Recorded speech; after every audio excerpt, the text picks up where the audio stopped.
কান্না করে বলে, ডাক্তার বেয়াদবি চূড়ান্ত করেছি, তবে মায়ের সাথে করি নাই, বাবার সাথে করি নাই, কোন শিক্ষকের সাথে করি নাই, একমাত্র আল্লাহর কোরআনের সাথে বেয়াদবি করেছি। একটা ঘড়ি চুরি করার জন্য আল্লাহর ঘরে গেলাম, ঘড়িটা হাতে ধরতে পারি না বিদায় আল্লাহর কোরআন নিচে রেখে দাঁড়াইয়া কোরআনের উপরে দাঁড়ায় ঘড়িটা নামিস।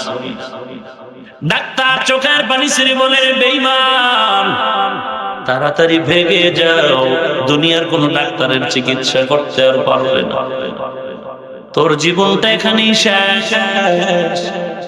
ইন্না বাতশা রাব্বিকা লাশাদীদ, আল্লাহর ধরা বড় কঠিন ধরা। এরে আল্লাহর নবীর উম্মত, কোরআন এমন দামি একটি কিতাব, আপনাদের কুমিল্লা এলাকার কোন এক জায়গা আমি নাম বলতে চাই না, এই কোরআনের পাতার উপরে পায়খানা করে কয়েক মাস আগে, 1 বছর এখনো হয়নি, এক বেয়াদবে প্রস্রাব করেছে, পাও রেখেছে। থানার নামটাও আমি জানি বলবো না, শেষ পর্যন্ত গ্রেফতার হয়েছে। ওরে আল্লাহর বান্দা, মুসলমান ঘরে ঘরে মুসলমান, কোরআনের সাথে ইসলামের সাথে মসজিদ মাদ্রাসার সাথে বেয়াদবি করলে মুসলমানের আন্দোলন করতে হবে কেন? বরং এদেশে সব অপরাধীদের বিচার যদি হতে পারে, মুসলমান দেশে নবীর দুশমনের বিচারের জন্য আন্দোলন কেন করতে হবে? সেখানেও তো বিচার হওয়া দরকার। ডাক্তার রোগীর ফিরাই দিছে, বাঁচবে না, মনে যা চায় খাওয়ায় দাও। হাজারো প্রমাণ আমাদের হাতে আছে। মৃত্যু সজ্জার রোগীরে যখন ইমাম সাহেব বুজুর্গ মানুষ কোরআন পড়ে পানি দিছে, পানি পড়াকে পুরা সুস্থ হয়ে গেছে, প্রমাণ আছে না? তাহলে কোরআন যেমন শরীরের জন্য ঔষধ, রুহানি রোগের ঔষধ। এ কোরআন যদি একটা জিলদির মধ্যে জমা করা 30 পারা, নবীর যুগ যুগে কোরআন এইভাবে ছিল না, সরানো ছিটানো, হাত নিতে পাতা এলাকায়।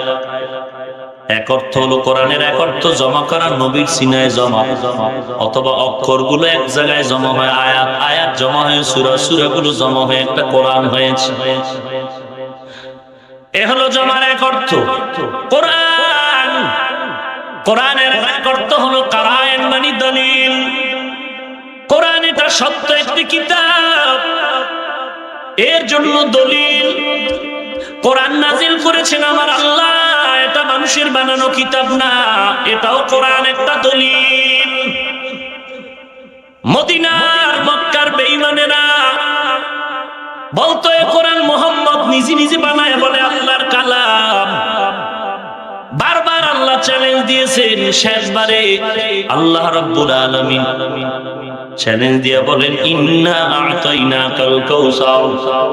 এর মতো একটা আয়াত বানায় দেখাইতে বলো বেঈমানের। বেঈমানরা লেখলো, লাইসা হাযা কাউলুল বাশার, এটা মানুষের বানানো কিতাব না, এটা আল্লাহর কিতাব।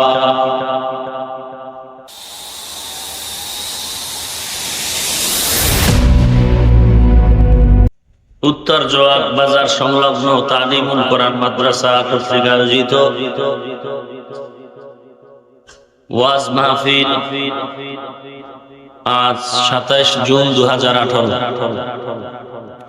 মহতিয়ে মাহফিলে উপস্থিত মোহতারাম সম্মানিত সভাপতি, প্রধান অতিথি, বিশেষ অতিথি বৃন্দ, মুআজ্জাজ মুকাররম, জাতির মাথার মুকুট, ওয়ারাসাতুল আম্বিয়া হযরত উলামায়ে কেরাম,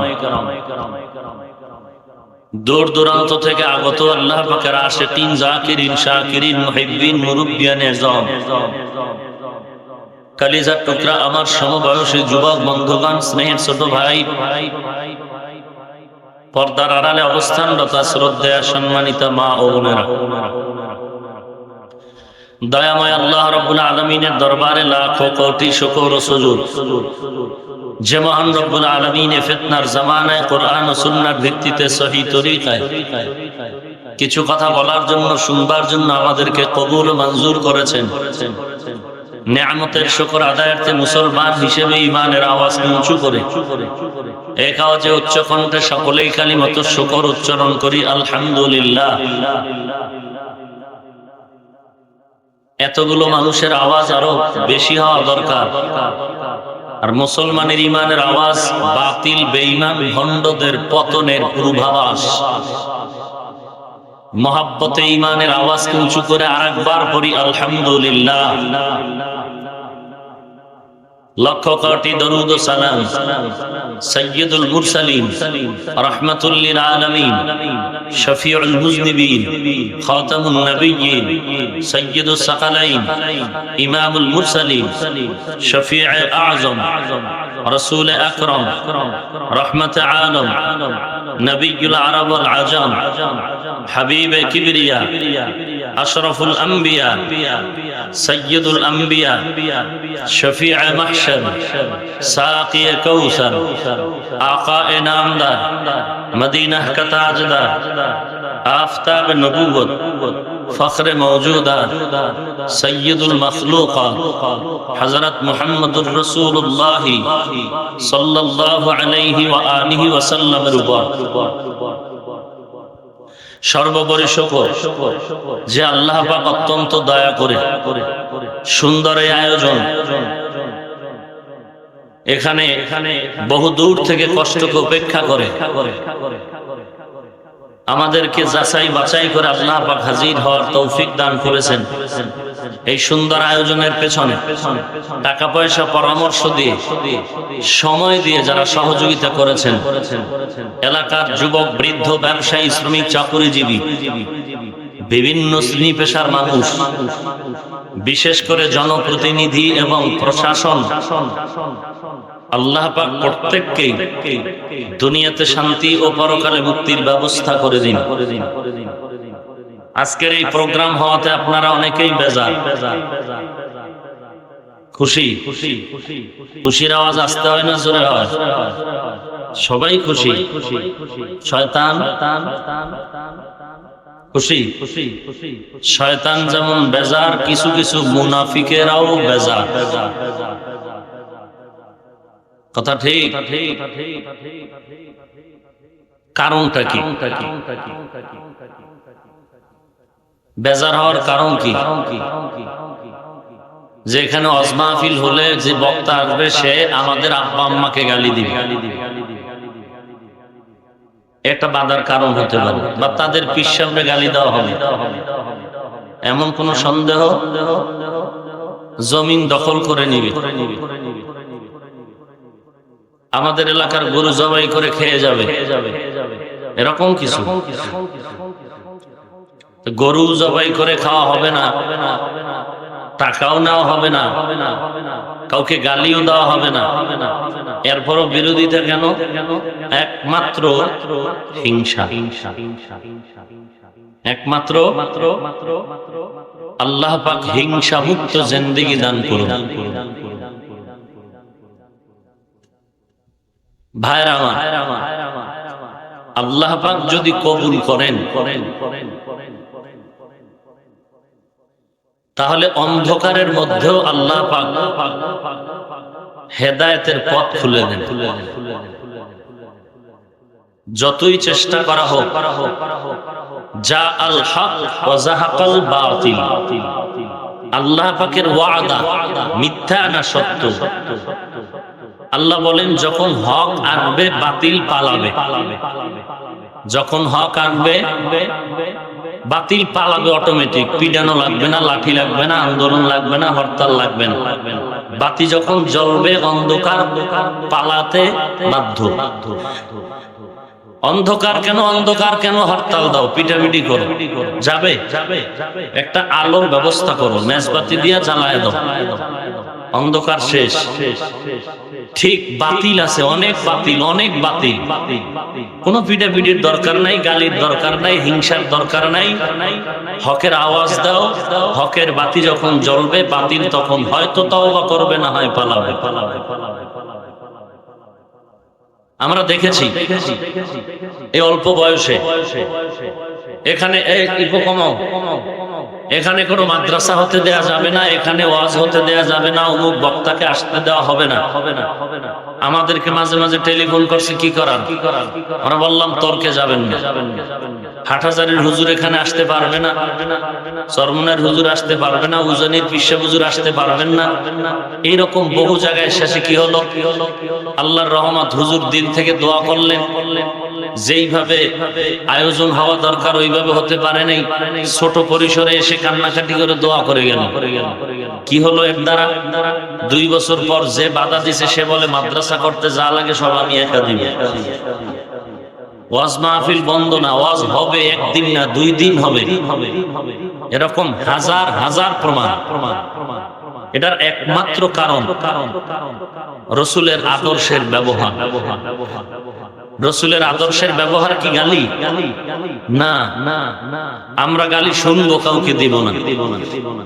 কারণ কেউ আমাদের দুশমন না। আমরা দাওয়াতি কাজ করি রসুলের মহব্বত নিয়ে। আমার দলে আসো, আমার দল ভারী করো, এই ব্যক্তির পূজা আমরা করি না। আমরা কোরআন সুন্নাহর কথা বলি। মাথায় টুপি পরেছি আমার বাবা, এই টুপি কি আমার বাবার টুপি? রসুলের আদর্শের টুপি। দাড়ি রেখেছি কার আদর্শ? লম্বা জামা পরেছি কার আদর্শ? সব রসুলের আদর্শ। তুমিও নবীর আশেক। আমি যদিও সুন্নি নামের ব্যানার কপালে লাগাই নাই এবং আশেক আশেক বলে চিৎকার করি না, কিন্তু আমি টুপি পরেছি রসুলের সুন্নতের টুপি। আমি দাড়ি রেখেছি রসুলের আদর্শের দাড়ি। আমি লম্বা জামা পরেছি রসুলের আদর্শের পোশাক। তুমি রসুলের আশেক দাবি করো, কিন্তু তোমার মাথায় রসুলের আদর্শের টুপি নাই। যদি তোমার গালে রসুলের আদর্শের দাড়ি না থাকে, তোমার বডির ভিতরে রসুলের আদর্শের পোশাক না থাকে, তুমিও আশেক আমিও আশেক। তবে গর্ব করে কবুল হবে কিনা সেটা পরের কথা। পরের হালাত দেখে গর্ব করে বলতে পারি, তুমি যতটুকু আশেক, তোমার থেকে 95% বেশি রসুলের কাছের আশেক আমি। কারণ তোমার মাথায় রসুলের ইশকের পরিচয় নেই, তোমার গালের মধ্যে রসুলের সুন্নতের পরিচয় নেই, তোমার বডির মধ্যে রসুলের সুন্নতের পরিচয় নাই। আরো কি আছে উল্টা? বরকতের সুদের টাকায় ব্যবসা করো। কথা ঠিক? তোমার শরীরের মধ্যে যে পোশাকটা লাগাইছো, আর্জেন্টিনার গেঞ্জি, ব্রাজিলের গেঞ্জি, তো মূলত তুমি দাবি করো আমি নবীর আশেক, কিন্তু তোমার গেঞ্জি বলে তুমি ব্রাজিলের আশেক, তুমি আর্জেন্টিনার আশেক। কে যুবক রাগ করো না, বিরুদ্ধে গেছে নাকি? তুই আর্জেন্টিনার গেঞ্জি গায়ে দিছো, আর্জেন্টিনার পতাকার রং লাগায়। তুই না বাঙালি, বাংলাদেশি মুসলমান, বাংলাদেশের পতাকার গেঞ্জি পরছো কয়দিন? বাংলাদেশের পতাকা তুই কয়দিন টানাইছো? অথচ স্বাধীন বাংলাদেশের পতাকা তুই পায়ের তলে রেখে বেঈমানের বানানো পতাকা তুই উত্তোলন করে একদিকে যেমন তুই ইসলামের দুশমনি করেছো, অপরদিকে তুই দেশের স্বাধীনতার সাথে খাতিরদারি করেছো। তুই একটা গাদ্দার, তুই একটা গাদ্দার। বিচার করবে কে? যারা দিয়ে ভূত ছাড়াবে এর ভূতে লইছে। মদের বোতল বন্ধ করবে কে? তার থুতমার আগায় যে মদের বোতল ঢালা। সমস্যা তো চতুর্পার্শ্ব থেকে অক্টোপাসের মতো আঁকড়িয়ে ধরেছে। কোথায় আর্জেন্টিনা? তোর বাপে দেখছে? তোর দাদায় তো যায় না। আমাদের দেশে আর্জিনা নামে একটা পোকা দেখছি, এরকম লম্বা, ঘরের বিভিন্ন গাছের আড়ালে দৌড়ায়। কোথায় আর্জেন্টিনা? মেসিকে বলা হলো বাংলাদেশে তোমার ভক্ত। বাংলাদেশ কোন জগতের হাঙ্গুর? চিন্তা কর। তুই মেসির জন্য জীবন দাও, মেসি তোর দেশেরই চেনে না। আমি মাঝে মাঝে বলি বিয়ে করছে শ্বশুর বাড়ি চিনে না। আছেন এরকম ছাগল?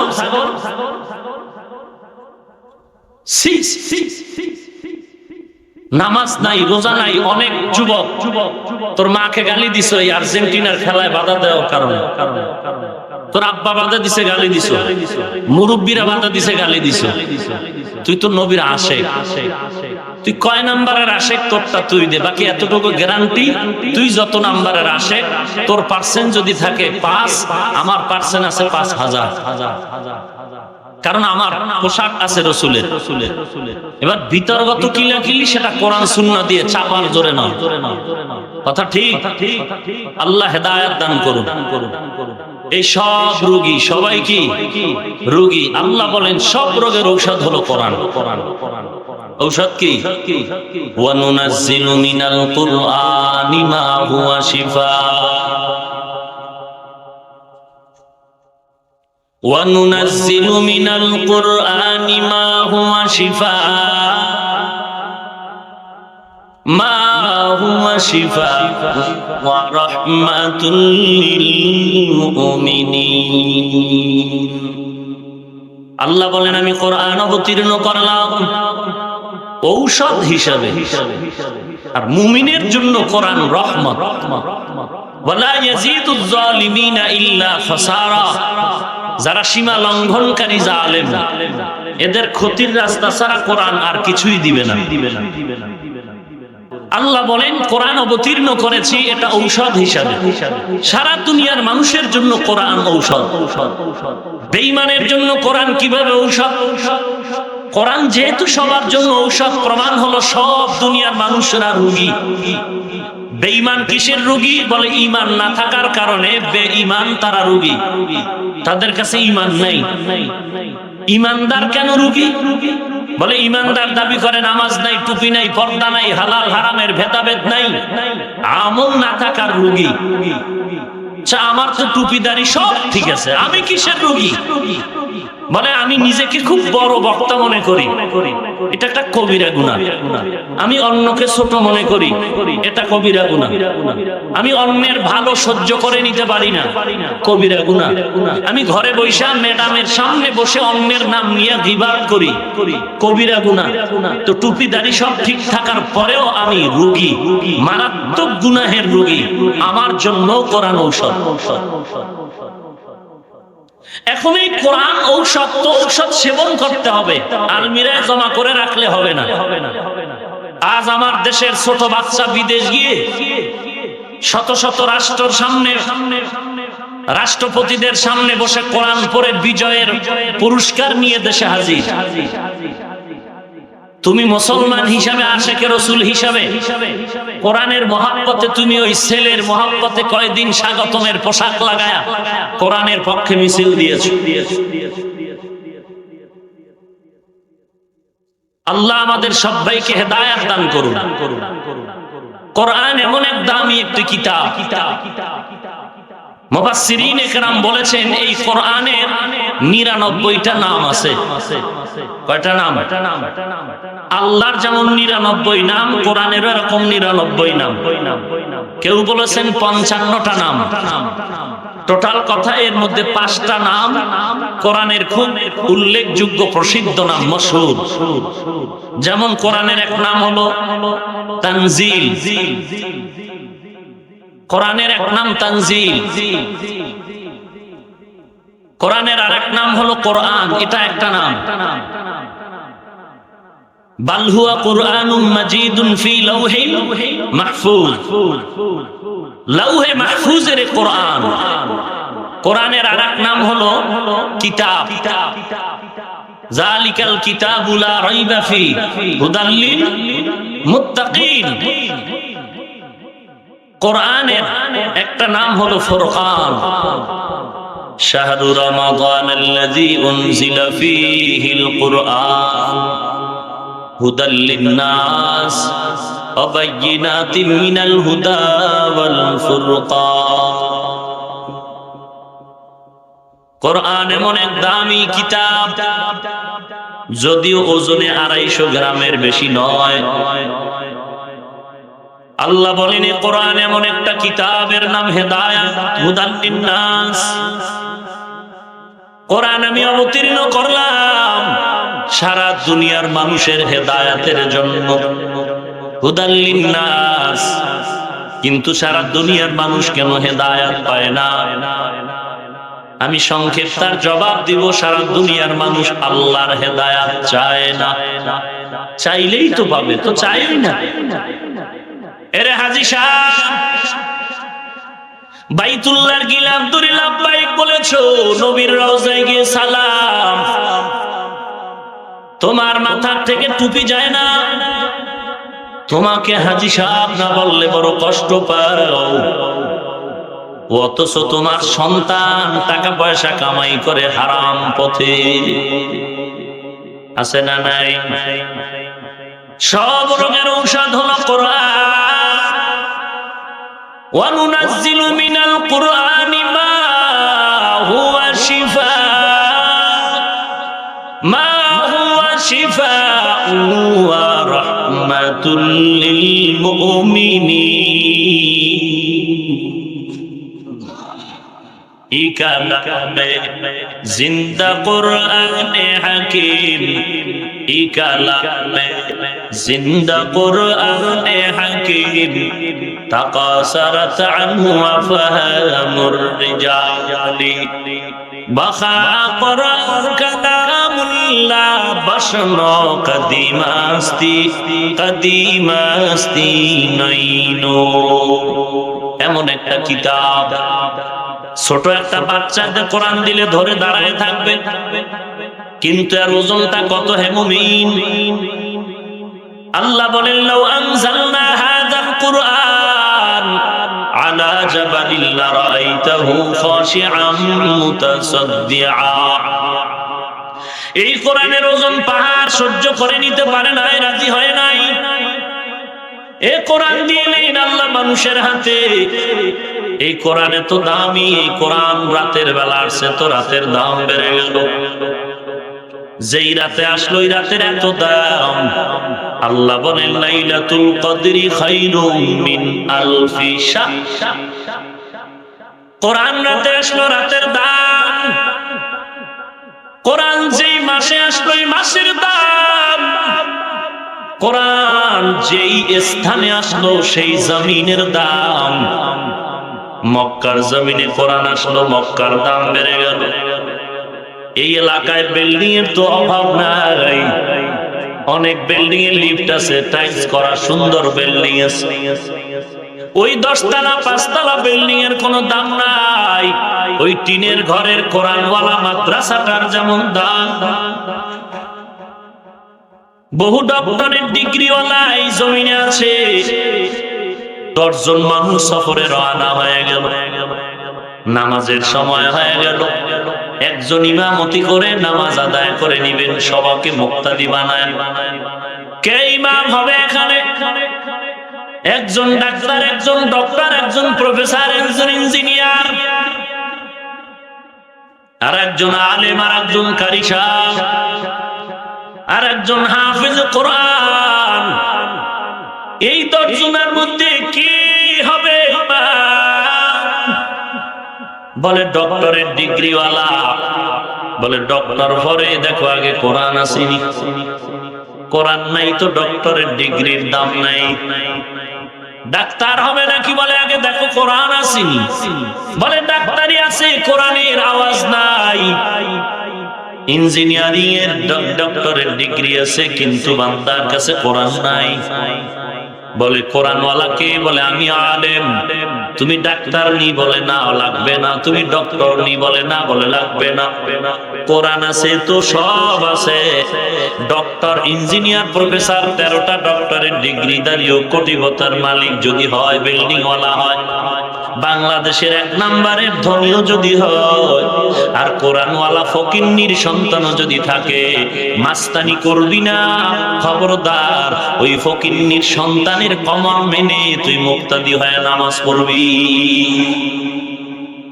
ইয়া ইলাহি তু মেরা মাবুদ হ্যায়, ইলাহি তু মেরা মাশূক হ্যায়, ইয়া ইলাহি মুঝসে মুঝকো দূর কর, তাকে দেখো মুঝ মে তুঝকো এক নজর।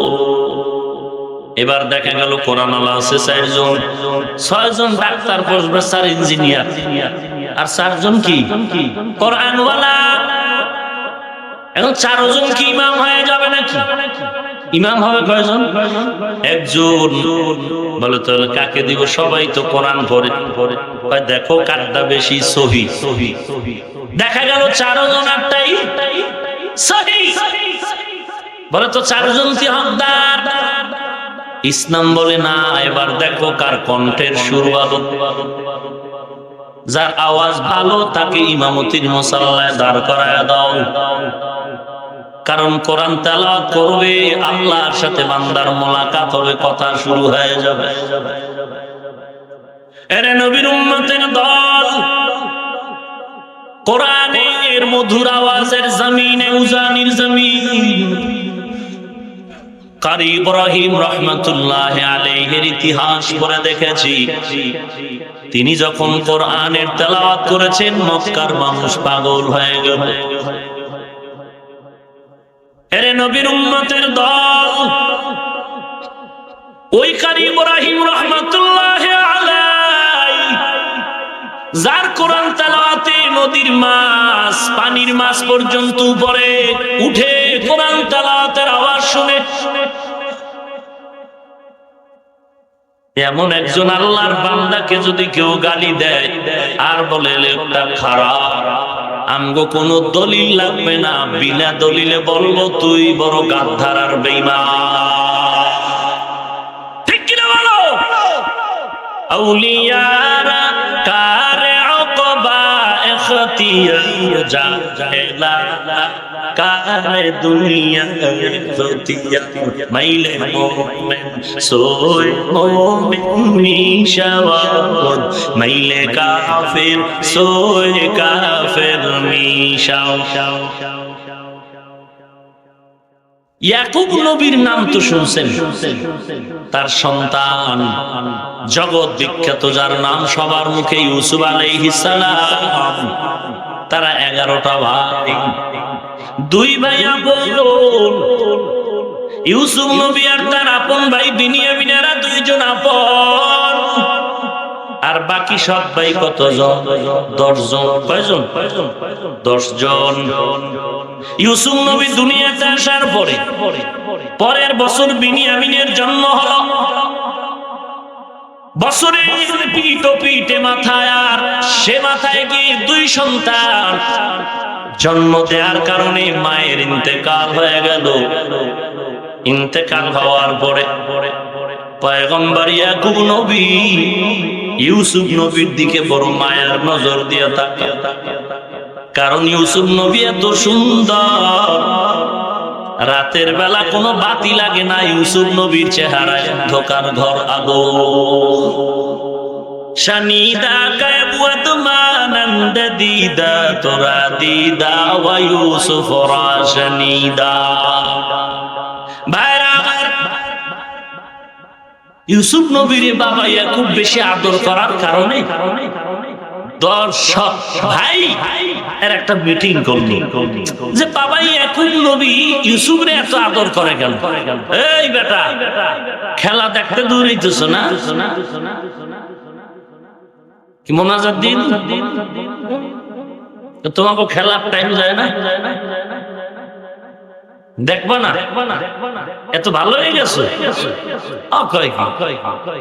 কিয়ামতের আলামত। তাড়াতাড়ি ভালো হইলে তো লক্ষণ ভালো না।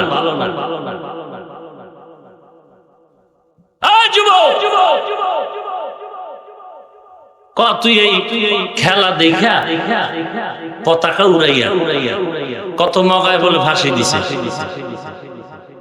দিছেনি? তুই দিবি ভাব। হ্যাঁ বল, তোর সরকার কোন পুরস্কার দিবে? মিথ্যা বলিস না, দিবে।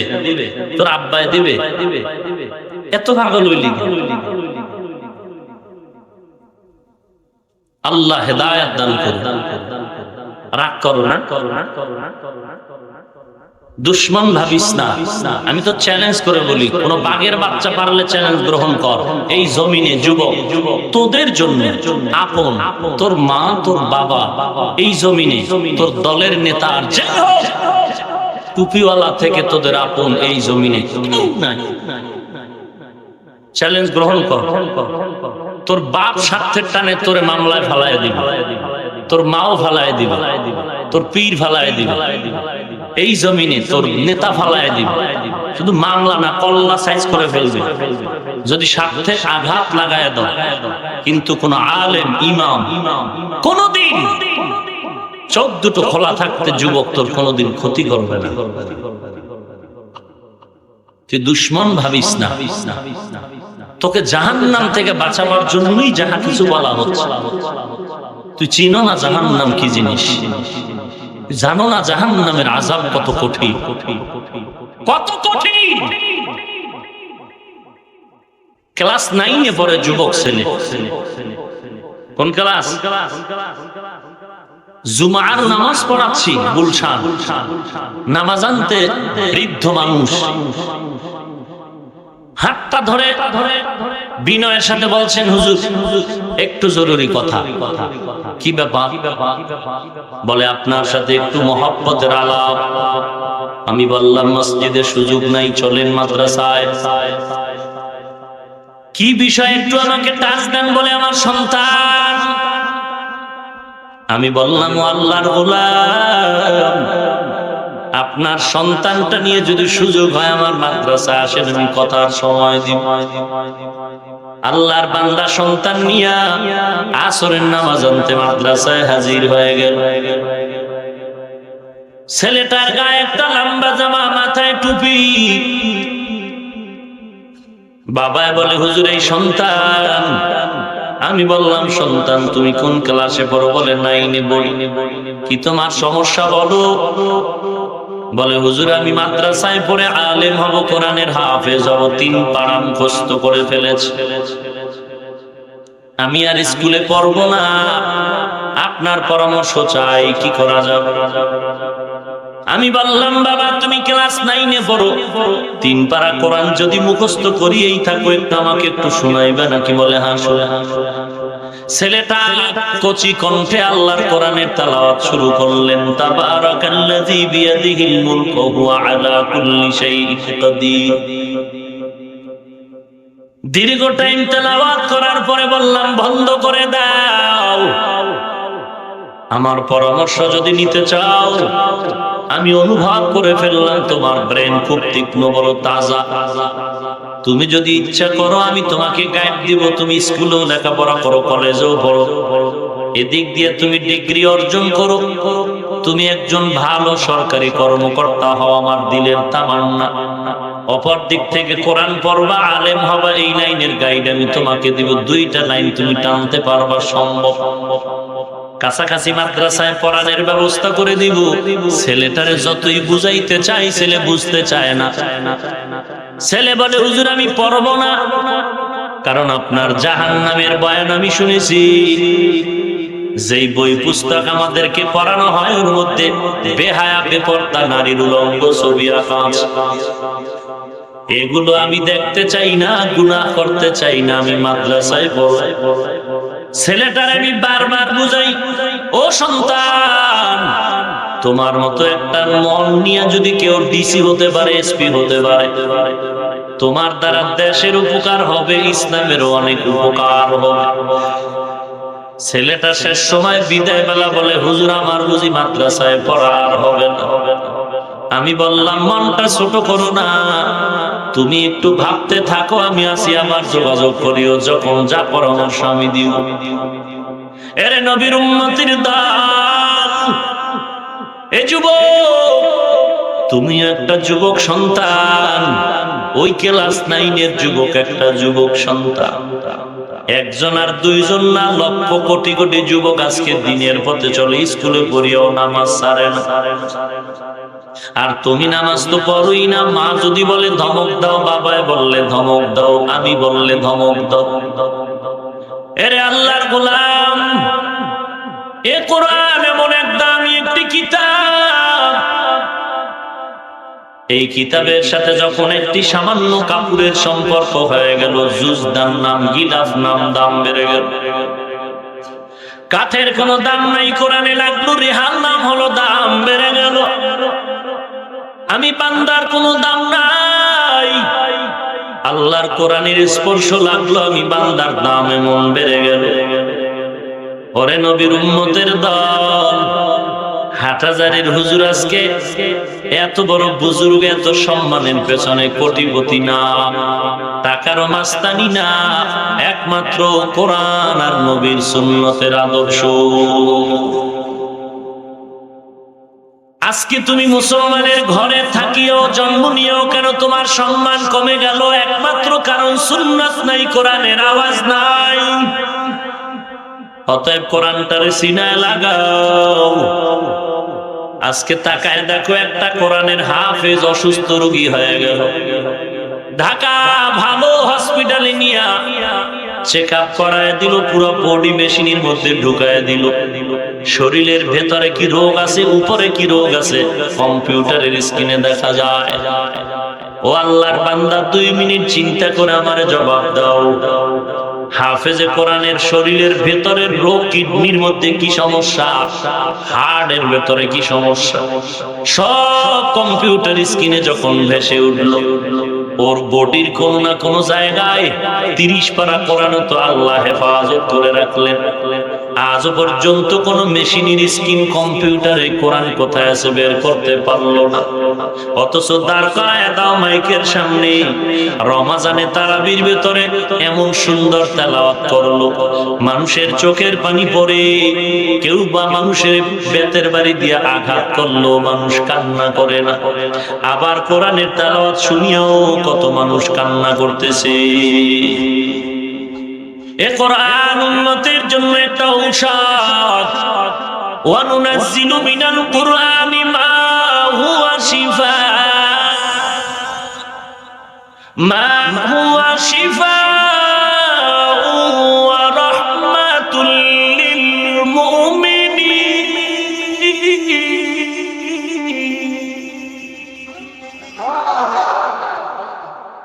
মুমিনের জন্য কোরআন একটা রহমত।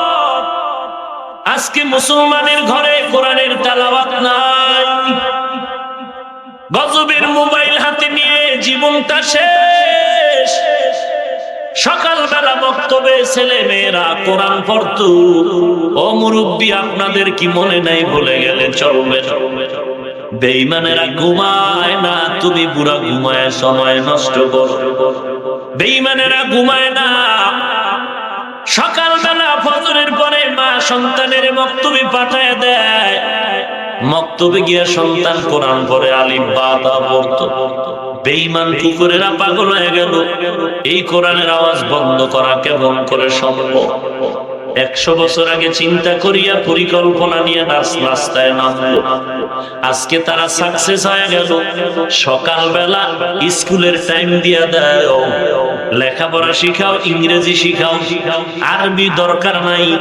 সন্তানগুলো এখন স্কুলমুখী হয়ে গেল, মাও সন্তানের জন্য ভোর রাতে উঠে গেল, স্কুলে নিয়ে রওনা। মক্তবের কোরআন যেন এদেশের মুসলমান পড়তে না পারে। উপরে সাইনবোর্ড লেখা খ্রিস্টিয়ান স্কুল, অথচ সেখানে মুসলমানের বাচ্চাকে পড়ানো হচ্ছে। তুমি কত নাম্বারের কোয়ালিটির মুসলমান একটু চিন্তা করো। তুমি এই সমস্ত আপ টু ডেট লেখাপড়া করে কত দামি হয়েছে, আর আমরা কত ছাগল হয়েছি বলো তো। তুমি দৈনন্দিন কতজনার দোয়া পাও আর কতজনার সালাম পাও, আর আমি কতজনার দোয়া পাই আর সালাম পাই বলো তো। এই টাকা দিয়ে কিনা যায় মিয়া কোরআন? এমন এক দামি এক কিতাব, একটা অক্ষর পড়লে আমলনামায় 10টা নেয়। বলো ইংরেজির একটা অক্ষর পড়লে 10 না কাটবে না? কথা বলে না? ওরে নবীর উম্মতের দল, আমরা ইংরেজি পড়তে নিষেধ করি না, বাংলা অঙ্ক জ্যামিতি পড়তে নিষেধ করি না। তুমি যাই পড়ো আর যাই হও না কেন, প্রথম লাগবে তোমার কোরআন। এরে যুবক আল্লাহর গোলাম, এ কোরআনের তেলাওয়াত যত করবে তত ঈমান তাজা হয়ে যাবে। আজকে কোরআনের আওয়াজ বন্ধ করার জন্য বিভিন্ন রকম স্লোগান চলছে। গানের আওয়াজ চলতেছে, মাইকে কোনো ফতুয়া নাই। কোরআনের আওয়াজ একটু বাড়ায় দিলেই বলে কানের সমস্যা, তাড়াতাড়ি সাউন্ড কমায় দাও। গানের যাত্রা, গানের মাইক চলছে, নাচ চলছে, সভ্য মানুষগুলোকে অসভ্য বানানো হচ্ছে, সেখানে কোনো ফতোয়া নাই। অথচ কোরআনের মাহফিলের মাধ্যমে মানুষের চোখের পানি ঝরে দোয়া হয়, এলাকায় রহমত আসে। ওই মাহফিলের উপরে আঘাত বলে তাড়াতাড়ি সাউন্ড বন্ধ করে দাও, মাহফিল করা যাবে না। আল্লাহ তাআলার কাছে হেদায়েত চাই, দয়ার মালিক তুমি হেদায়েত দান করে দাও। আল্লাহ বলেন কোরআন এমন একটি কিতাব, কোরআন শব্দটা 4টা শব্দ থেকে মুশতাক বা নির্গত। কোরআনের এক অর্থ হলো করা, ইয়াকরাউ মানে জমা করা। কোরআনের এক অর্থ হলো জমা করা, করা ইয়াকরাউ থেকে। বলে কিভাবে জমা করা? আল্লাহ বলেন ইন্না আলাইনা জামআহু ওয়া কুরআন লা তুহাররিক বিহি লিসানাকা লিতাআজালা বিহি। নবীজির উপরে কোরআন অবতীর্ণ হয়, নবী মুখস্থর জন্য তাড়াহুড়া করে ঠোঁট নাড়ান পড়েন। আল্লাহ বলেন ঠোঁট নাড়ানোর দরকার নাই, তাড়াহুড়ার দরকার নাই, আমি আল্লাহ কুদরতি জিম্মায় আপনার সিনায় কোরআন জমা করে দিব। ভাইরা আমার, এ কোরআন এমন এক দামি একটি কিতাব, এ কোরআনে এমন দামি, এক আল্লাহর বান্দা কোরআন চিনে না কেমন কোরআন। মানুষের বাড়ি বাড়ি কাজ করে সংসার চালায়, সারাটা দিন কাজ করে সন্ধ্যাবেলা বেতন যা পায় তা নিয়ে বাজারে যায়, বাজার করে ঘরের মোট চুলায় আগুন জ্বালে খানা পাক হয়। আজকে যুবক আল্লাহর গোলাম বাজারে টাকা নিয়ে গেল, বাজার করার আগে কানের মধ্যে কে যেন আওয়াজ দিল, আল্লাহর কোরআন পাওয়া যায়, এটা ঘরের মধ্যে রেখে দিলে বড় বরকত হয়। এমন এক বরকতের জিনিস, যুবক বয়ান শুনিয়া পাগল হয়ে গেলে এমন বরকতের জিনিস ঘরে রাখলে বরকত হবে। মুক্তার দানা ঘরের মধ্যে রাখলে বরকত। মানুষ খুঁজে কোথায় পাওয়া যায় মুক্তার দানা, পেলেই গোপনে এটাকে আটকায় ফেলে। অথচ কোরআন আল্লাহর দেওয়া এমন এক মুক্তা, কোরআন যার সিনায় থাকবে আল্লাহ সিনাটারে হেফাজত করবে। এ কোরআন যার ঘরে থাকবে ওই ঘরে কোরআনের বরকতে আল্লাহ ঘরটাও বরকত পূর্ণ করে দেবে। আল্লাহর গোলাম কোরআনের দরজায় গিয়ে দাঁড়ায়, ও দোকানওয়ালা ভাই, কোরআন ঘরে রাখলে নাকি বরকত? বলে হ্যাঁ। বলে আমাকে একটা কোরআন দাও। আল্লাহর বান্দাকে যখন কোরআন দেওয়া হলো কিছু টাকা নিয়ে, আর বলে দেওয়া হলো যুবক এই কোরআন নিচু জায়গায় রাখা যাবে না, উঁচু জায়গায় রাখতে হবে, সাবধান বেয়াদবি যেন না হয়। কোরআন এত দামি, এর সাথে বেয়াদবি করলে তার শাস্তিও বড় কঠিন। কোরআন এমন এক দামি কিতাবের সাথে বেয়াদবি করলেও শাস্তি বড় কঠিন। কোরআন পড়লে যেমন গরিব জিরো থেকে হিরো হয়, বেয়াদবি করলো আবার হিরো থেকে জিরো হয়। চোরে শোনে না ধর্মের বয়ান, শুনে শুনে শুনে শুনে চোর তো মসজিদেও দৌড়ায়। আপনার উদ্দেশ্যে আছে না জুতা চুরি করে? হয় না? মসজিদের মাইক নেই, চোর নিয়ে গেছে। তিনবার এক চোর গেছে মসজিদে চুরি করতে। চোর তো খুশি, রাত অন্ধকার থাকলেই আল্লাহর শুকর আদায় করে। মসজিদে গভীর রাতে চুরি করতে গিয়ে ভেতরে ঢুকে দেখেন নেওয়ার মতো কিছু নাই, তবে ইমাম সাহেব যেখানে দাঁড়ায় খুতবা পড়েন, এই দেয়ালে মেহরাবের ডানে বামে একটা দামি ঘড়ি টানানো আছে। এটা বাজারে বিক্রি করলে মোটামুটি 500-700 টাকা বিক্রি করা যাবে। 2-4 দিন বাজারের ব্যবস্থা হয়। লোভে পাপ, পাপে কি হয়? কথা কয় না। ঈসা আলাইহিস সালাতু ওয়াস সালাম নাম শুনছেন না? খাদেম নিয়ে কোথাও সফরে রওনা। 3টা রুটি নিলেন সফরে পেটের ক্ষুধা নিবারণের জন্য।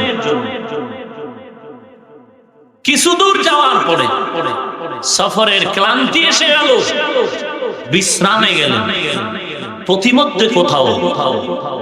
এরপরে ঘুম থেকে উঠে খাদেমকে বলে, এই খাদেম, রুটি বের করো, রুটি খাই। তো ঈসা নবী খাইলেন একটা, খাদেম খাইলেন, রুটি নিচে কয়টা? 3টা, বাকি রইল কয়টা? খাদেম রুটি এটা রেখে দাও, আবার ক্ষুধা লাগলে তখন খেয়ে নি। আবার সফর চলছে, দীর্ঘ টাইম সফরের পরে আবার ক্ষুধা, বলে বসো। এই খাদেম, অবশিষ্ট রুটিটা দাও। খাদেম এই ফাঁকে দিয়া পেছন হয়ে রুটি ওটা খেয়ে ফেলছে। খাদেম বলে, হযরত রুটি নেই। কে খাইলো? খাদেম চুপ। খাদেম কয়, কে খাইলো? খাদেম নিজে খাইয়েই কয়, কে খাইলো? আমগো বরিশালে বলে, চোরের বড় গলা। চোরের আওয়াজ কি? বড়। চোর চুরি করে, মানুষ বলে চোর, চোরে বলে চোর। এই চোর।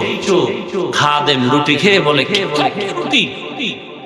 ঈসা নবী তো কিছু হলেও আন্দাজ করতে পেরেছেন। নবী সন্দেহের উপরে বলবেন না এমন কৌশল অবলম্বন করলেন যে সে নিজের থেকে কি যেন স্বীকার করে না। ঈসা নবী খাদেম চলছেন, কিছু দূর হেঁটে চলে গেলেন। সামন দিকে গিয়া দেখেন একটা নদী, পারে দাঁড়ায় বলেন, ও নদীর পানি আল্লাহর আদেশে রাস্তা বানায় দাও। সাথে সাথে রাস্তা হয়ে গেল। খাদেম চলো, নদীর উপরে রাস্তা দিয়ে ঈসা নবী আর খাদেম ওপার উঠে গেলেন। ওপার উঠে যাওয়ার পরে বলে, খাদেম পেছনে তাকায় দেখ রাস্তা আসেনি। বলে, নাই। তুই আইলি কেন? রাস্তা দিয়ে আসছি। অবশ্যই আমার আল্লাহর কুদরত। বলে, হ্যাঁ আল্লাহর কুদরত। বলে, সে আল্লাহর কুদরতের উপরে বিশ্বাস করে বল, রুটি কে খাইলো? খাদেম বলে, আমি খাই নাই। ঈসা নবী কিছু না বলে আবার সামন দিকে চললেন। কিছু দূর যাওয়ার পরে দেখেন এক বকরির পাল। বসো খাদেম, তুমি বকরির মধ্যে দেখো মোটা তাজা একটা বকরি সামন দিকে নিয়ে আসো। এরে বকরি আল্লাহর আদেশে বুনা হয়ে যা। বুনা হয়ে গেল। খাদেম মন ভরে খাও, তবে হাড্ডি গুড্ডি এক জায়গায় রাখ। এগুলো খাইছো। খাদেম এক জায়গায় হাড্ডি রাখলো। ঈসা নবী বলে, আল্লাহর আদেশে হাড্ডি তুই আগের মতো বকরি হয়ে যা। আগের মতো হয়ে গেল। খাদেম তাড়াতাড়ি বকরির পালে বকরিটারে ফেরত দে। যখন ফেরত দেয়, এবার ডাক দিয়ে কয়, খাদেম গোশত খাইছো তো? পেট ভরেছে? বলে, হ্যাঁ। কার কুদরতে খাইলি? বলে, আল্লাহর। ওই আল্লাহর উপরে কুদরতের নিয়ত, তাজা কুদরত দেখে বিশ্বাস করে এইবার স্বীকার করে বল, মূল ঘটনা রুটিকে খাইছে? বলে, আমি খাইনি। এবার ওই ঈসা নবী কিছু বলেন না, সামন দিকে চলছে। ঈসা নবী আর খাদেম নিয়ে সামনে গিয়ে দেখে একটা বালুর স্তূপ দেখা যায় বিশাল। ঈসা নবী ডেকে বলেন, ওরে বালুর স্তূপ, আল্লাহর আদেশে তুই স্বর্ণ হয়ে যা। স্বর্ণ হয়ে গেল। লোভে পাপ, কথা কয় না কেন? লোভে পাপ। এবার স্বর্ণ হয়ে গেল। নবী ঈসা স্বর্ণের ওই টুকরাটাকে 3টা ভাগ করেছে।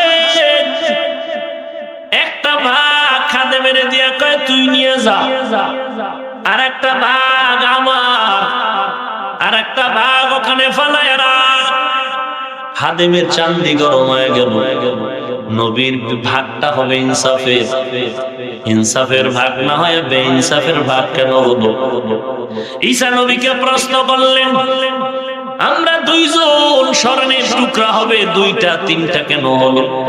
ঈসা নবী বলে একটা তিনি তুই, আর একটা নিলাম আমি, আর একটা যে খন্ড ভাগ করা এটা আমি খুঁজে দেখবো রুটি যে খাইছে তার।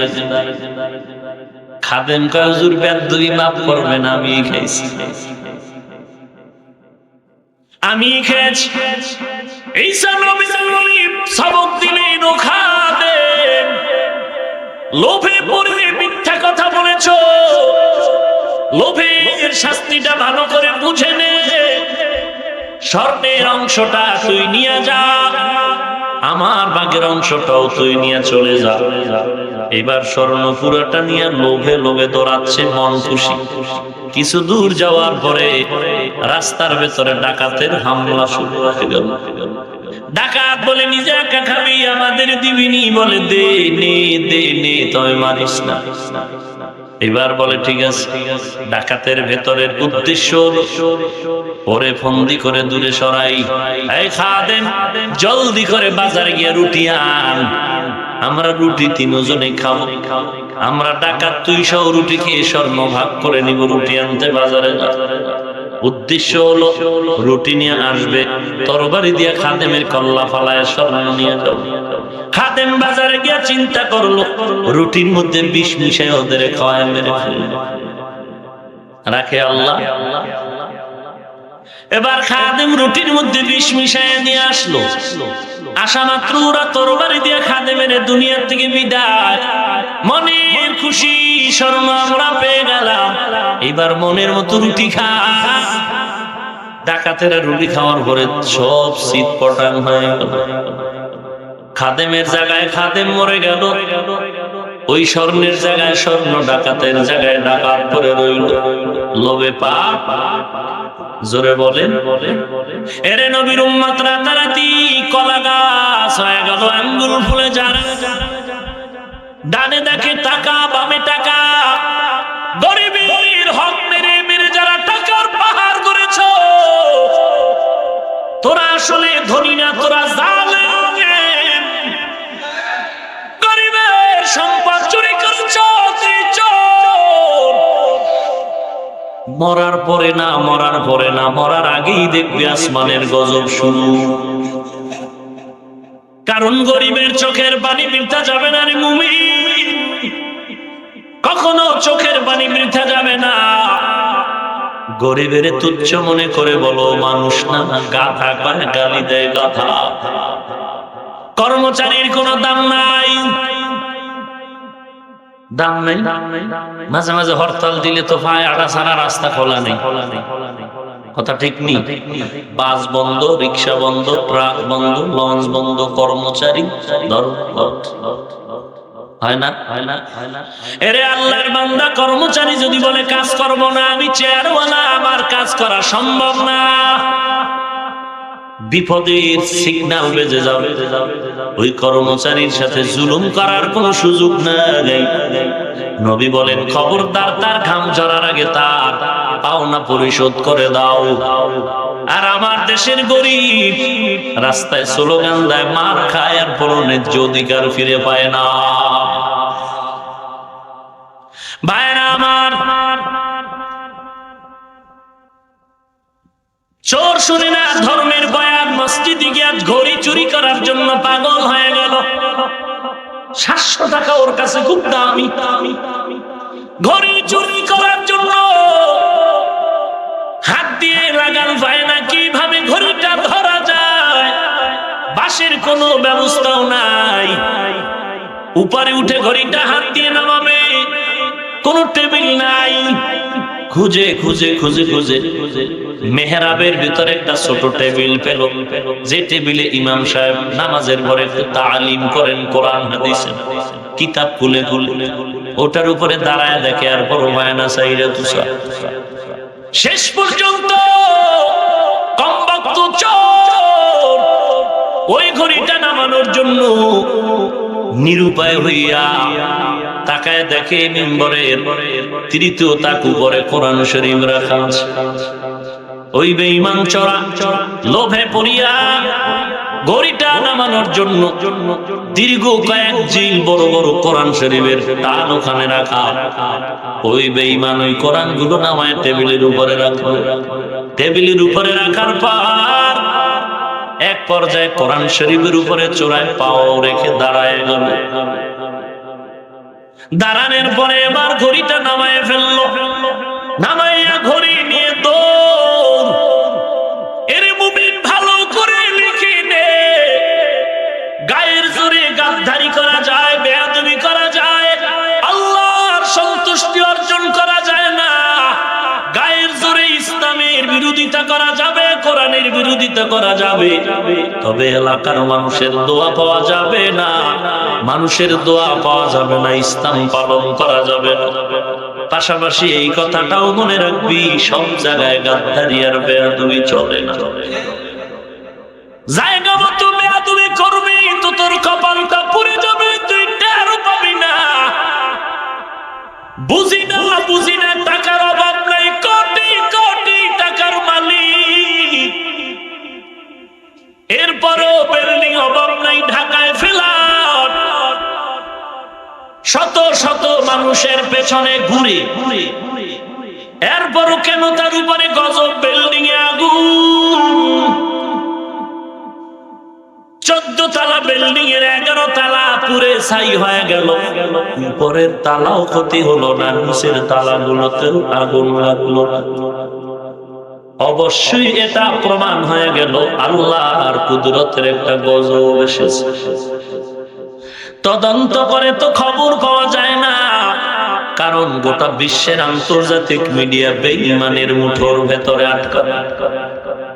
কিন্তু ভাই ভাই খবর নিয়ে গোপনে গোপনে তদন্ত করে জানা গেল, ওই যে ফ্ল্যাটের মধ্যে আগুন লেগে পুড়িয়ে গেল, ওই ফ্ল্যাটের ভেতরে অল টাইম মদের আড্ডা আর তাসের আড্ডা চলতো নারীদের সাথে। 14 তালা বিল্ডিং এর উপরের গুলো আগুন লাগলো না, নিচের গুলো লাগলো না, 11 তালায় লাগলো কেন? কথা বুঝেন কিছু? এটা খোদার গজব। ভাইরা আমার,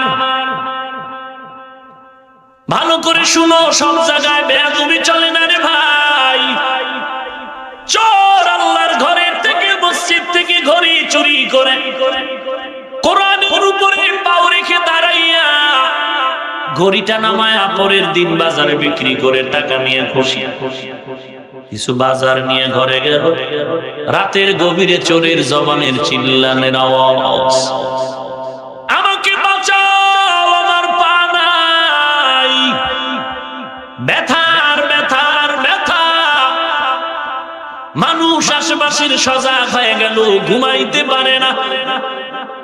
আল্লাহর কোরআনের সাথে বেয়াদবি চলে না রে ভাই। যেই বেঈমানের বাচ্চাগুলো শত শত হাফেজে কোরআনের উপরে বম্বিং করে শহীদ করেছে রে বেঈমান, মনে করেছ এদেশ থেকে কোরআনের আওয়াজ বন্ধ করে দিবি? আল্লাহর কসম, তোদের এই হাফেজে কোরআনের রক্ত যে জমিনে ঝরাইছ, এই রক্তের স্রোতে ঈমান তোদের দাফন হয়ে যাবে, কোরআনের আওয়াজ বন্ধ করতে পারবি না। যতই চেষ্টা করো মাদ্রাসা কমে না বাড়ে, জোরে কম, মাদ্রাসা কমে না বাড়ে। আল্লাহর কসম, ও জোয়াগের মুসলমান, ভালো করে দেখে রাখো, কওমি মাদ্রাসার যত গালি দিবি ততই মাদ্রাসা বাড়তেই থাকবে। মনে রাখ তোদের গালির কারণে বাংলাদেশের প্রত্যেকটা ঘর হবে একটা কওমি মাদ্রাসা। এটা তোদের গালির কারণে হবে। অতএব মাদ্রাসা কমাই তুলে গালি চা, আর বাড়াইতে চাইলে গালি দে, কষ্ট হলে চা খাওয়াবো আমি। বদমাইশ, কওমি মাদ্রাসায় পড়ে তোর বাবার কি ক্ষতি করেছে বল? আমরা তো কোনোদিন আলিয়ার বিরুদ্ধে বলিনি, আমরা তো কোনোদিন, যদিও বাস্কলের টুপি মাথায় দিয়েছি, অন্য টুপিওয়ালাকে কখনো গালি দেইনি। দিয়েছি, দেখলেই সালাম দিই আগে, কথা ঠিক? ওরে নবীর উম্মতের দল, ভালো করে বুঝো, কোনো হিংসা নাই, কোনো দ্বন্দ্ব নাই, গালাগালি নাই। যদিও আমরা নবীরে দাঁড়াইয়া কেয়াম যেটাকে বলে সালাম দেই না, কিন্তু যারা দিচ্ছে আমরা আজও পর্যন্ত কোন জায়গায় একটা গালিও তুমি দাও কেন? তুমি কি বেশি বেশি তাহাজ্জুদ পড়ো সেই বরকতে গালি দাও? না, গালি দেওয়া তো কোরআন বিরোধী, হাদিস বিরোধী। নবী বলেন গালি দেওয়া হারাম। আমি দিলাম না, আমি হিংসা করলাম না, আমি সালাম চাই তোমাকে দেখলে আগে, তুমি গালি দাও কেন? এই দেশে তো পীরের অভাব নাই। পীরের নামে ভণ্ড আছে না নাই? আমরা তো শালীন ভাষায় দুই একটা কথা বলি, কখনো তো গালি দেই না। কথা ঠিক নেই? মাইজবান্ডার আসেনি, আগ্রসী, চন্দ্রপাড়া, বাজারবাগ, দেওয়ানবাগ আসেনি, আরো কত কিছু আছেন, বহু সীমাহীন। আমরা কোনদিন গালি দিছি? আমার রেকর্ডিং বাইর কর ইন্টারনেট থেকে, কোন গালি দিছি? তোমার কেন তো কষ্ট করে গালি দাও? চরমনাইরে গালি দাও, উজানিরে গালি দাও, বাহাদুরপুর গালি দাও, কি ব্যাপার? কোরআন শরীফ বলে গালি হারাম, হাদিস বলে গালি হারাম, মদিনার নবী বলেন গালি হারাম। নবীজির গলার মধ্যে দুশমনের রুমাল পেঁচায় জোরে দিছে টান, নবীজির জিহ্বা মোবারক বের হয়ে গেল, ঘাম পড়তেছে। মায়ার নবী কিছুই বলেন না। দুশমনের রুমালটা যখন ছেড়ে দিল, রহমাতুল লিল আলামিন হাতে হাত লাগায়া মুস্কি হেসে দিলে। লোকটা কয়, এই লোকটা এই রোম আদর্শের বেয়াদবি, মাপ চাই, কালেমা পড়ে। ইমামুল আউয়ালিন আল আখিরিন বহরে সাদকা রাহমাতাল লিল আলামিন সাইয়্যিদুল কাউনাইন খাতামুল মুরসালিন আখির আমদ বুদ ফখরুল আউয়ালিন শুদ ওজুদাস রাহমাতাল লিল আলামিন মসজিদে ও শুদ হামারো এ জমিন। সামনে আর একটু যাবো। এবার চোরার পায়ের ভেতরে ব্যথা, চিৎকারের আওয়াজে আশেপাশের মানুষের ঘুম নাই। কি ব্যাপার, পায়ে ব্যথা? ম্যাডামও জানে না পায়ে ব্যথা কেন। ম্যাডাম বরং চোরার চেয়ে ম্যাডামের দিল খুব ঠান্ডা। স্বামী কোথা থেকে কামাই করে আনে ম্যাডাম জানে, কিন্তু নেককারিনী মহিলা যা, ওই মায়ের খবর রাখতে হবে স্বামীর কামাইয়ের মধ্যে কোথাও ভেজাল আছে কিনা। স্বামী যদি তোমার কাপড় এনে দেয়, জিজ্ঞাসা করো, ও স্বামী কোথা থেকে তুমি টাকা পেয়েছো বলো, হালাল নাকি হারাম একটু বলো। খবর নিয়ে নিয়ে তুমি চলো, কারণ স্বামীর বিপদ তার একার না, বিপদটা তোমার। ভাইরা আমার, বড় আজীব। দ্রুত তাকে অ্যাম্বুলেন্সে হসপিটালে নেওয়া হলো। হসপিটালে কিছুদিন থাকার পরে সিদ্ধান্ত নিল ডাক্তারেরা হাঁটু পর্যন্ত পাও কেটে ফেলতে হবে। সিদ্ধান্ত মোতাবেক হাঁটু থেকে পা কেটে হাঁটু পর্যন্ত ব্যান্ডেজ করে দিল, বাড়ি পাঠায় দিল, ঔষধ খাও খাও। ওরে আল্লাহর বান্দা, গজব তো আসমান থেকে আসছে, জমিনওয়ালা ফিরাতে পারবে না। গজব আসমান থেকে যখন এসে গেল, আর জমিনওয়ালার হাতে ক্ষমতা নাই ফিরাবা। ভাইরা আমার, কপাল পুড়ে গেল। বেয়াদবি জায়গা মতো করেছে, ল্যাংড়া মশা শত্রু হয়ে নাকের ভেতরে ঢুকেছে। কার? নমরুদ এখন মাথা গরম হয়ে গেছে, খোদার মায়ের কি। হঠাৎ করে জুতোর লাগে বাড়ি খেয়ে দেখে মাথা ঠান্ডা হয়ে গেছে। কি ব্যাপার? আর একবার টেস্ট করে দেখে, হ্যাঁ ঠিক, জুতা লাগাইলে ঠান্ডা। একজন কর্মচারীরে বলে, তোর কাজ হইল খালি জুতার বাড়ি দিবি, ফাঁকে ফাঁকে বেতন বাড়ায় দিব। ওই যে নূহ নবীর কিস্তির ঘটনা, পায়খানা করে রেখেছে, এলাকার রোগের চিকিৎসা হইল এখন ঔষধ পায়খানা। খোদার মায় কঠিন। ভাইরা আমার, এবার ঘরে আসার পরে ঠান্ডা নাই, 2-4 দিন ঔষধ খাওয়ার পরে আবার ব্যথা শুরু হয়ে গেল। এখন ওই হসপিটালে না, ভালো এক হসপিটালে নাও। ভালো এক হসপিটালে নিয়ে একজন ডাক্তার হাতের মধ্যে ধরে বলল, ডাক্তার সাহেব 5 ওয়াক্ত নামাজ পড়ে দাড়িওয়ালা, টেস্ট করে দেখলো কোনো রোগ ধরা পড়ে না। নামাজি দাড়িওয়ালা ডাক্তারের অন্তরে দাগ কাটলো, ব্যাপার কি?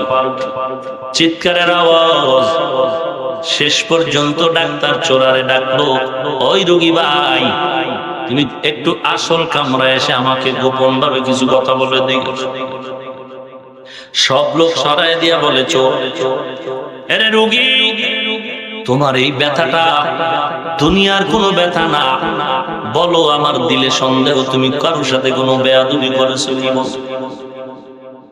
আমার মনে বলে হয়তো তুই মায়ের সাথে বেয়াদবি করেছো, না হয় আব্বার সাথে করেছো, না হয় কোনো শিক্ষকের সাথে করেছো, বল আমার কাছে সত্য কথা বল। আজ আমরা ইন্টারনেটে দেখতে পাই মাঝে মাঝে অনেকে আমাদেরকে সামনে এসে দেখায়, দেখেন হুজুর সন্তান মাকে কিভাবে মারতেছে, সন্তান কিভাবে বাবার উপরে আঘাত করতেছে। ওরে নবীর উম্মত, তুমি আফসোস করো আর কত সন্তান মা বাবার উপরে জুলুম করে। আহা, আল্লাহর বান্দা এবার ডাক্তারের কাছে ক্ষমা চেয়ে কান্না শুরু করলো। কান্না করে বলে, ডাক্তার, বেয়াদবি চূড়ান্ত করেছি, তবে মায়ের সাথে করি নাই, বাবার সাথে করি নাই, কোন শিক্ষকের সাথে করি নাই, একমাত্র আল্লাহর কোরআনের সাথে বেয়াদবি করেছি। একটা ঘড়ি চুরি করার জন্য আল্লাহর ঘরে গেলাম, ঘড়িটা হাতে ধরতে পারি না বিদায় আল্লাহর কোরআন নিচে রেখে দাঁড়াইয়া কোরআনের উপরে দাঁড়ায় ঘড়িটা নামিস। ডাক্তার চোখের পানি ছেড়ে বলে, বেঈমান, তাড়াতাড়ি ভেগে যাও, দুনিয়ার কোন ডাক্তারের চিকিৎসা করতে আর পারবে না, তোর জীবনটা এখানেই শেষ। ইন্না বাতশা রাব্বিকা লাশাদীদ, আল্লাহর ধরা বড় কঠিন ধরা। এরে আল্লাহর নবীর উম্মত, কোরআন এমন দামি একটি কিতাব, আপনাদের কুমিল্লা এলাকার কোন এক জায়গা, আমি নাম বলতে চাই না, এই কোরআনের পাতার উপরে পায়খানা করে কয়েক মাস আগে, 1 বছর এখনো হয়নি, এক বেয়াদবে প্রস্রাব করেছে, পাও রেখেছে। থানার নামটাও আমি জানি, বলবো না, শেষ পর্যন্ত গ্রেফতার হয়েছে। ওরে আল্লাহর বান্দা, মুসলমান ঘরে ঘরে মুসলমান, কোরআনের সাথে ইসলামের সাথে মসজিদ মাদ্রাসার সাথে বেয়াদবি করলে মুসলমানের আন্দোলন করতে হবে কেন? বরং এদেশে সব অপরাধীদের বিচার যদি হতে পারে, মুসলমান দেশে নবীর দুশমনের বিচারের জন্য আন্দোলন কেন করতে হবে? সেখানেও তো বিচার হওয়া দরকার। ডাক্তার রোগীর ফিরাই দিছে, বাঁচবে না, মনে যা চায় খাওয়ায় দাও। হাজারো প্রমাণ আমাদের হাতে আছে। মৃত্যু সজ্জার রোগীরে যখন ইমাম সাহেব, বুজুর্গ মানুষ, কোরআন পড়ে পানি দিছে, পানি পড়াকে পুরা সুস্থ হয়ে গেছে, প্রমাণ আছে না নেই? তাহলে কোরআন যেমন শরীরের জন্য ঔষধ, রুহানি রোগের ঔষধ। এ কোরআন যদি একটা জিলদির মধ্যে জমা করা 30 পারা, নবীর যুগ যুগে কোরআন এইভাবে ছিল না, সরানো ছিটানো, হাত নিতে পাতা এলাকায়। এক অর্থ হলো কোরআনের এক অর্থ জমা করা নবীর সিনায় জমা, অথবা অক্ষরগুলো এক জায়গায় জমা হয়, আয়াত আয়াত জমা হয়ে সূরা, সূরাগুলো জমা হয়ে একটা কোরআন হয়েছে। এ হলো জমার এক অর্থ। কোরআন, কোরআনের এক অর্থ হলো কারায়েন, মানে দলিল। কোরআন এটা সত্য একটি কিতাব, এর জন্য দলিল। কোরআন নাজিল করেছেন আমার আল্লাহ, এটা মানুষের বানানো কিতাব না, এটাও কোরআন একটা দলিল। মদিনার মক্কার বেঈমানেরা বলতো এ কোরআন মুহাম্মদ নিজে নিজে বানায় বলে আল্লাহর কালাম। বারবার আল্লাহ চ্যালেঞ্জ দিয়েছেন, শেষবারে আল্লাহ রাব্বুল আলামিন চ্যালেঞ্জ দিয়ে বলেন ইন্না আ'তাইনাকাল কাউসার। এর মতো একটা আয়াত বানায় দেখাইতে বলো বেঈমানের। বেঈমানরা লেখলো লাইসা হাযা কাউলুল বাশার, এটা মানুষের বানানো কিতাব না, এটা আল্লাহর কিতাব। এই কোরআনের যারা সম্মান করেছে তাদের সম্মান অনেক বেড়ে গেল। রাসূল বলেন একজন কোরআনের হাফেজ আর এত দাম, 10 জন গুনাহগারকে সুপারিশ করে জান্নাতে নিয়ে যাবেন।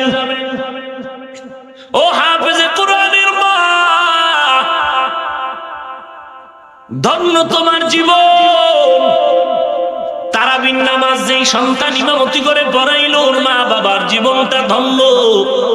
ও মা, তুমিও মা আব্দুল কাদের জিলানীর মা, ও মা খাজা মাইনুদ্দিন চিশতি আজমেরীর মা, ও মা তুমিও একজন মা। বাইজিদ বুস্তামির মাও একজন মা, তুমিও মা।